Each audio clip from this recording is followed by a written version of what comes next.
This man looks like a regular shopper, coming in to pick up a few goods at his local convenience store. He's anything but regular. He opens up his blue bag and dives in. He fills his bag with chips, cakes, candy, and soda. And when he's done, he just walks out. This man has been serial thieving at the same convenience store for the better part of a year. He's there so much, they give him a nickname, Gatorade Man, for his penchant for the thirst-quenching sports drink. At least once a week, he waltzes in, grabs some snacks, then waltzes right back out. Until one day, he walks in, fills up his bags,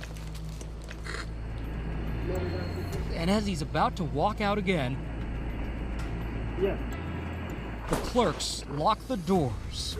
He's trapped.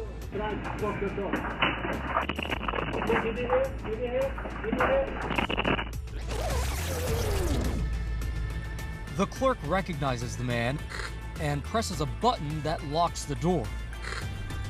He calls 911. But this thief is not going to wait for police to arrive. He kicks once, twice, still no luck. He pushes and pulls at the door. He takes a running jump and kicks some more.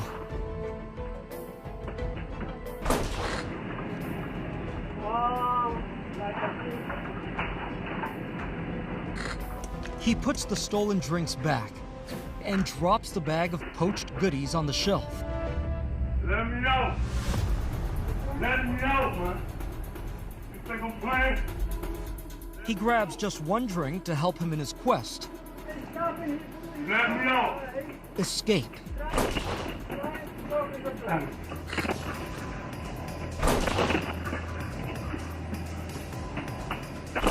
Finally, after a solid 5 minutes of kicks and flying jumps, the plexiglass comes off, and he crawls through. And he's off again. But in a surprising twist, the store's owner, Dennis Alloy, finds an unconventional solution to ending the pilfering. And here with us now is Dennis Alloy, the owner of that convenience store. Dennis, thank you so much for being here. Hi, Gio. Thanks for having me.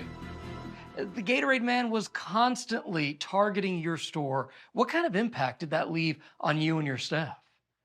It drives me crazy.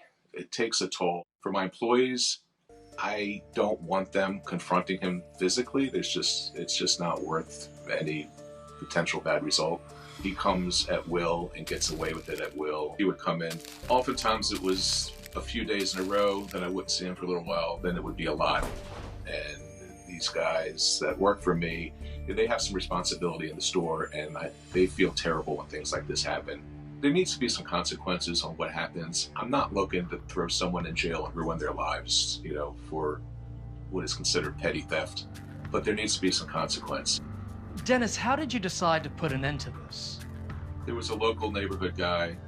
We were just discussing what issues I have as a businessman, and I talked about the crime and the shoplifting, and I showed a picture of Gatorade Man, and the guy there from the neighborhood's like, I know that guy, and he's like, I'm going to take care of this for you. And 2 days later, he texts me and says, I want to meet you, and I've got the guy here, so let's have a meeting. How did that meeting go? I was not happy about him at that point. He was a big problem.